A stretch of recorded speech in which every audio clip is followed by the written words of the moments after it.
pessoal, vamos dar sequência aí nessa série de vídeos do canal.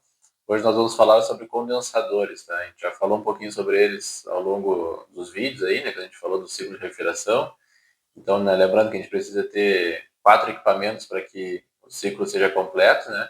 Então, compressor, condensador, válvula, dispositivo de expansão, né? O válvula de expansão e evaporador, tá? Então, vamos começar pelo condensador e na sequência dos vídeos nós vamos vendo, né, os outros equipamentos.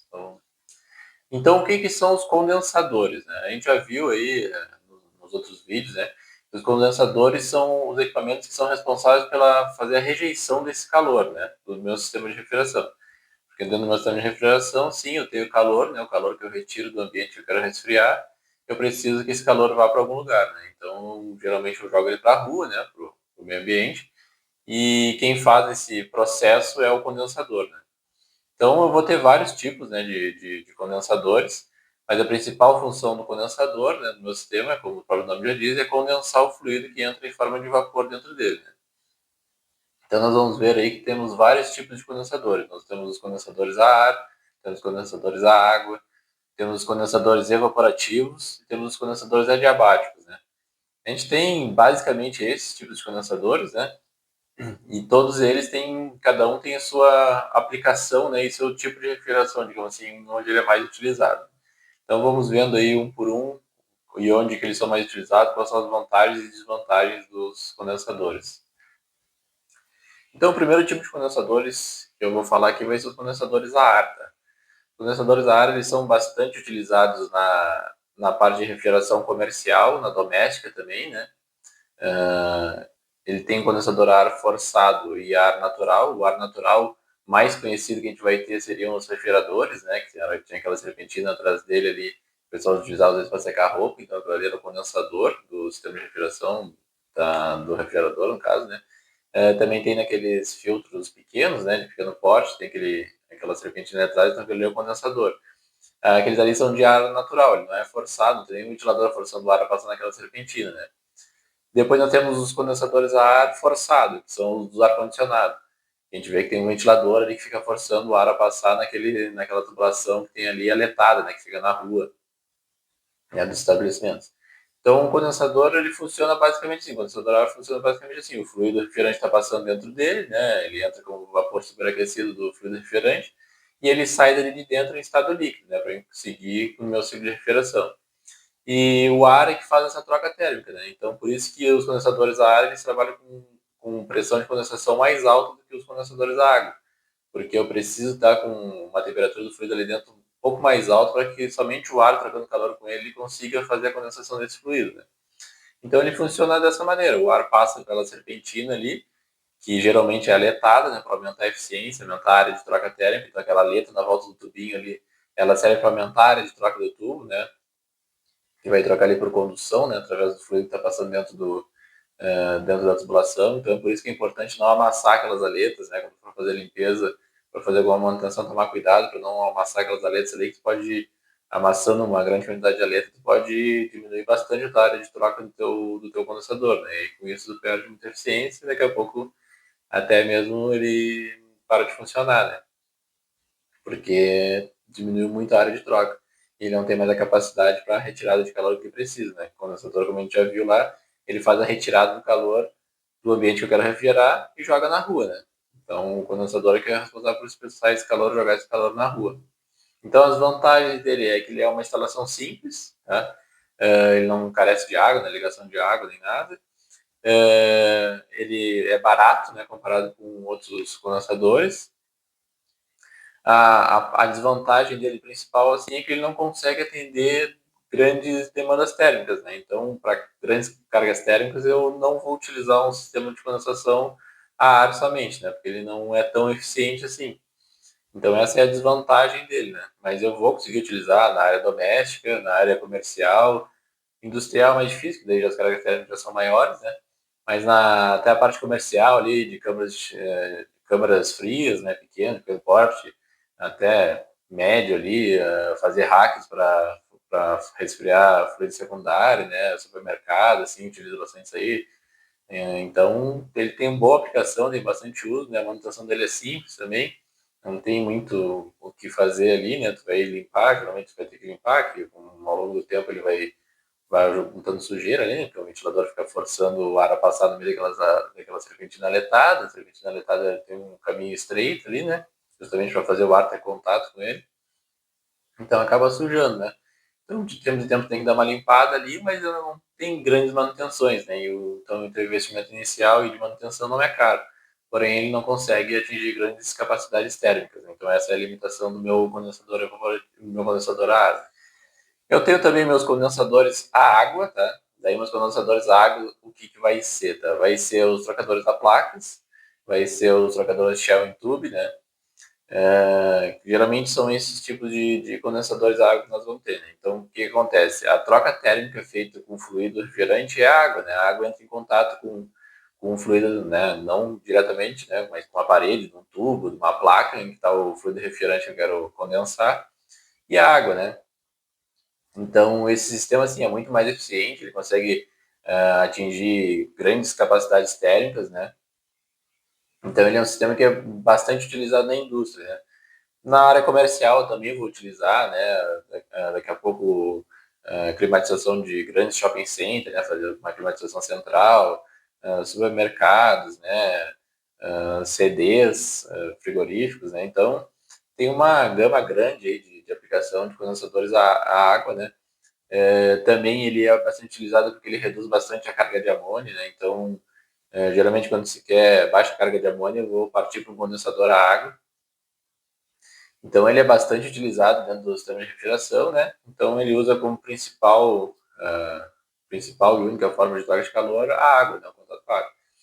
Qual é que é a desvantagem dele? Tá? A desvantagem dele é custo inicial é mais alto, né, que os condensadores a ar, né? Porque os equipamentos trocador a placas e o próprio Shell Tube são equipamentos mais caros, né? Porque eles têm uma tecnologia ali embarcada para a área da placa, né? Entra nisso também a questão do material que é utilizado, né? Geralmente eu vou utilizar muito material inox nesse tipo de trocador a placas, né? Muito galvanizado, diferentemente do cobre que é bastante utilizado nos condensadores a ar, né? Então isso acaba tornando ele mais caro, tá? E também tem outra coisa, né? Eu preciso resfriar essa água que entra em contato com o meu fluido, porque ao longo do processo a água acaba esquentando, né? Então eu estou tirando o calor do meu fluido refrigerante para ele condensar, ao mesmo tempo eu estou esquentando a água.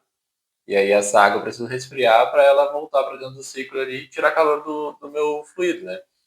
Então o que que acontece? Eu posso ter uma fonte de água, digamos assim, um rio, pegar uma água do rio, que daí eu não preciso, digamos assim, resfriar essa água de novo para devolver ela para a natureza, né? A própria natureza vai fazer isso por mim. Porém, quando eu pego água de rio, água de lugares assim, eu tenho que tomar um cuidado muito grande, porque eu não posso ter uma água suja, né? Eu não posso ter uma água com barro, né? Com muito detritos ali, porque vai entupir o canal, né? Tipo, os trocadores da placa são canais muito pequenos, né? Os chão tubos são um pouquinho maiores, mas assim, né? Com o tempo ele vai começar a incrustar ali e daí vai parar de fazer a troca, né? Então, é muito difícil o pessoal utilizar água, né, de rio, né? Até tem lugares que o pessoal utiliza, mas aí tem que tomar um cuidado muito grande, ou água de poço, hein? O pessoal tem que tomar um cuidado muito grande para tratar essa água, cuidar bem dessa água, porque senão rapidamente o sistema vai parar de funcionar, né? Não tem jeito. Então, o que, que se utiliza? Se utiliza uma torre de resfriamento para resfriar a água. Então, por isso que o sistema acaba se tornando mais caro, porque além de ter o condensador, ali, o equipamento de condensador, tu acaba tendo que ter um equipamento auxiliar para poder fazer o resfriamento da água. Daí, então, né? Então, começa a ficar um pouco mais caro o meu sistema de refrigeração, porém ele é bem mais eficiente, né? Por isso que ele acaba sendo utilizado nas indústrias, né? Bem mais eficiente que a água, porque o ar, por exemplo, né? Então por isso que ele é utilizado mais nas indústrias, ele demanda uma área onde tu vai ter que instalar tua torre de resfriamento de água, né? Então tem mais o controle de que tu vai ter bombas ali também para fazer a circulação dessa água, daí tu vai ter que ter um controle dessas bombas, né? Controle de entrada e saída da água nesse meu condensador. Então, enfim, né? Começa a ter mais válvulas e sensores para conseguir ter correto funcionamento desse meu condensador a água, né? Mas ele é um sistema já mais eficiente que o ar, então por isso que ele é utilizado em sistemas com carga térmica maior, né? E, e ele também, a vantagem dele é a questão da baixa carga de amônia, né? Então eu consigo reduzir a carga de amônia da minha planta quando eu tenho condensação a água, desculpa. Então, essas são as vantagens dele, e a desvantagem é que ele começa a ficar com um custo mais elevado, porque eu tenho que colocar mais equipamentos, né, ali para fazer resfriamento da água, e essa questão, né, justamente de eu ter que resfriar a água, é o que acaba deixando ele um pouco mais caro, né, do que o meu sistema ARA, um pouco não, bastante, né, o meu sistema ARA. Depois eu tenho também meus condensadores evaporativos, tá? Esses condensadores evaporativos são os que são amplamente mais utilizados na indústria.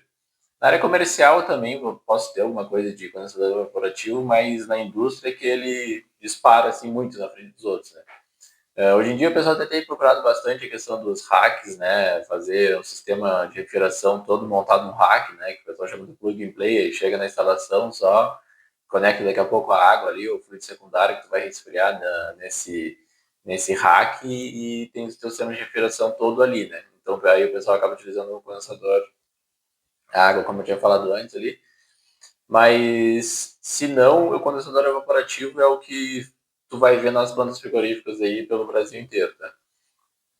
E qual é que é o princípio dele, né? Ele utiliza a água e o ar ao mesmo tempo, tá? Então eu não tenho a necessidade que eu tenho no condensador a água de ter que resfriar essa água depois do processo, né? Então, como é que ele funciona, tá? Ele tem o meu fluido refrigerante vai entrar, né, dentro da tubulação que está dentro do meu condensador evaporativo. Então, meu condensador evaporativo, o que ele é? Ele é uma série de blocos, ou às vezes é um bloco somente inteiro, que a gente chama de serpentina. Né? Então, é um bloco de serpentinas, em que meu fluido entra ali para dentro e ele vai percorrendo o caminho, né? E para sair ali embaixo é em forma líquida. Só que dentro desse meu condensador eu tenho caindo água por cima dele, então é uns chuveirinhos de água que são colocados para aspergir água em cima desse bloco de serpentinas, onde está passando o fluido lá dentro. E de baixo para cima, ou também pode ser de cima para baixo, é colocado ar, tá? Só que o ar tem que ser contra a corrente da água. Então esse ar, através do ventilador, que também a grande maioria dos condensadores, os ventiladores ficam em cima dele, né? Também existe casos que os ventiladores ficam do lado ali, colocando ar para dentro do meu sistema, faz com que fique resfriando essa água, porque a água em contato com o tubo ela vai esquentar, né? Que o fluido refrigerante está quente dentro do tubo, o tubo fica com a parede mais quente, então a água encosta nele e vai esquentar e vai evaporar, né? Uma quantidade de água já evapora ali e a outra água que vai aquecer por calor sensível, o ventilador com ar tem a missão de tirar esse calor da água. Né? Então, conforme ela vai caindo, o excedente da água que não evapora, tocando em contato com os tubos, ele vai sendo resfriado por esse ar e cai na bacia de novo desse condensador. E uma bomba de recirculação pega essa água da bacia e joga de novo lá em cima dele. Né? E assim fica o ciclo, esse é o ciclo do condensador evaporativo.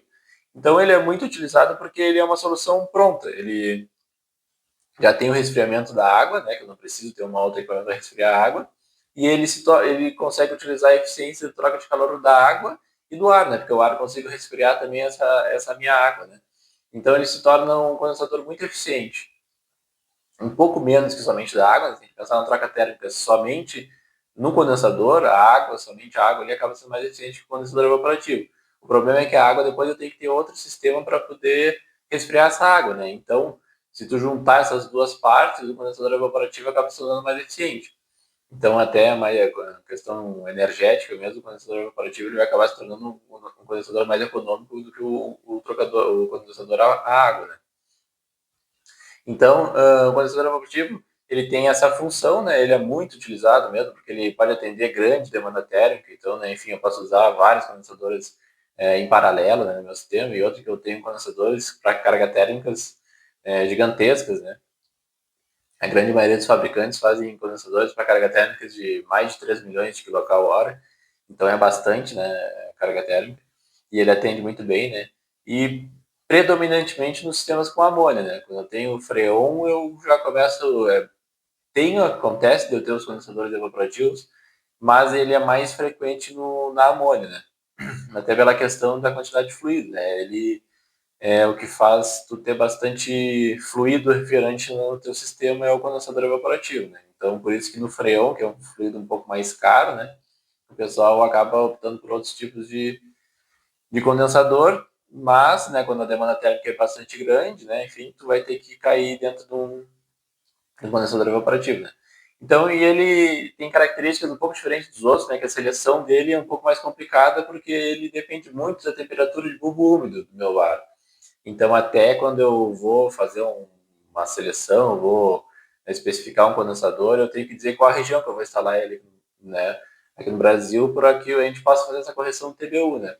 A Ashway tem cadastrado, né, várias cidades no Brasil, já fez tudo para ver as máximas, as médias das máximas temperaturas de bulbo úmido no Brasil para te poder fazer essa seleção de condensador, né? Então, os condensadores evaporativos eu tenho que fazer uma correção da capacidade dele através do TBU, né? Então, os fabricantes vão disponibilizar, né, quanto que os condensadores deles rendem uma determinada temperatura de bulbo úmido. Então, se eu tiver mais ou menos do que aquilo, eu vou ter que corrigir, tá? Então, eu vou fazer um vídeo depois falando sobre condensador evaporativo e como é que a gente faz essa seleção e correção, né, dos condensadores, porque ele é o condensador assim, que é muito utilizado, principalmente na área industrial, e ele é o que tem mais, tem esse detalhe, né, da sua seleção, né, que não é simples que nem um dos outros, né, que a gente estava comentando aqui. Então, eu vou fazer um videozinho só falando sobre os condensadores evaporativos e essa seleção deles, tá?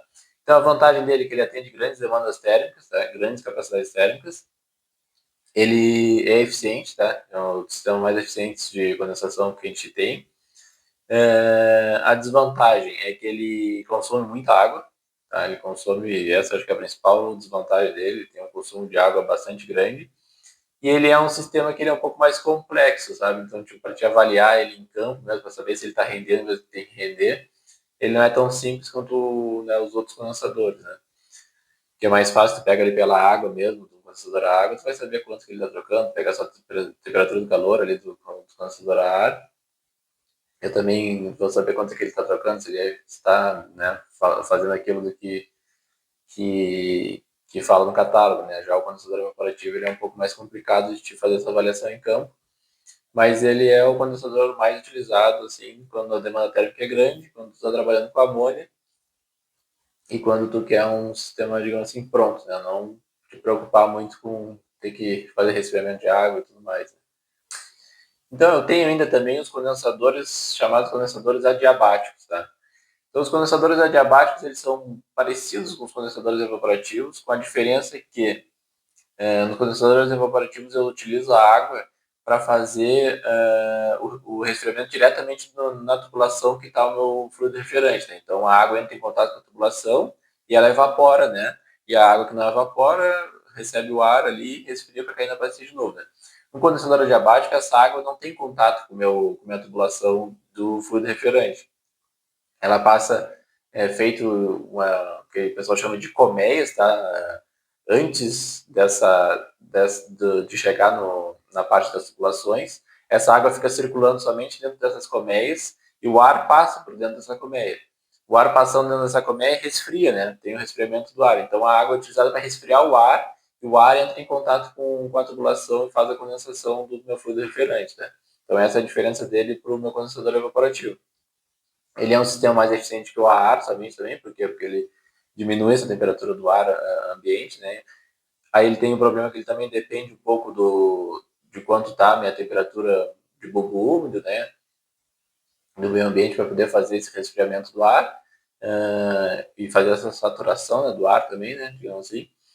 E, e ele também como eu já falei, é um sistema eficiente, porém ele é um sistema mais caro, tá, do que o condensador evaporativo, porque ele tem toda a questão da manutenção dessas colmeias, né, tipo, o tratamento da água tem que ser um tratamento ainda melhor do que os condensadores evaporativos, então ele é um sistema que é bastante eficiente, porém ele ainda não é muito utilizado, né, no sistema de refrigeração na indústria, né, como eu falei antes, os condensadores evaporativos são amplamente mais utilizados, né, é o condensador mais utilizado na indústria, mas os adiabáticos também, né? É bom que vocês conheçam que existe também o sistema de respirador adiabático, que ele também cumpre o seu papel ali, né? Até de olhando ele assim, ele é bem parecido com os condensadores evaporativos, né? Tu vai notar que ele começa a ficar diferente quando tu vê essas colmeias aí, né? Que tem nas laterais dele ali, né?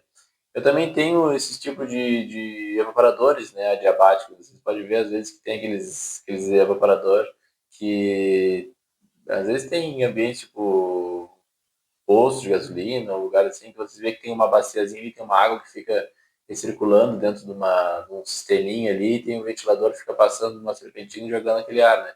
Ele também é um resfriador adiabático, né? Que o pessoal chama, né? Então ele é o mesmo, mais ou menos a mesma coisa que o condensador adiabático, tá? Então, pessoal, sobre condensadores que eu queria falar era isso, tá? Uma coisa só que eu não falei quando eu estava falando de cada um dos condensadores é que, assim, o condensador a ar, ele vai ter temperatura de condensação, né, mais alta, entre todos os condensadores que eu falei. O condensador a água, ele vai ter uma das mais baixas, tá, temperatura de condensação. Então, vamos lá. O condensador a ar, eu vou trabalhar com temperatura de condensação ali na casa dos 40, 45 graus. O condensador a água, eu vou trabalhar com ele ali, posso trabalhar na casa dos 30 graus de condensação.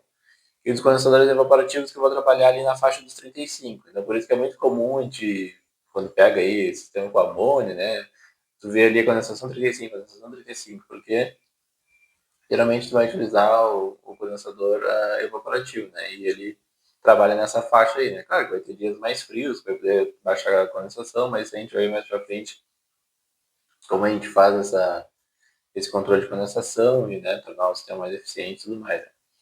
Meus condensadores era isso. Eu vou fazer o videozinho agora falando somente sobre condensadores evaporativos, para a gente ver como é que é a seleção ali e as características dele, já que ele é o que é mais utilizado assim e que eu trabalho praticamente o dia a dia, né, com isso, né, com os condensadores. Então, valeu pessoal, obrigado por terem assistido o vídeo até o final. Então, nos sigam aí nas redes sociais, no Instagram, aqui no canal do YouTube, para a gente continuar fazendo os vídeos aí para vocês, tá bom? Valeu!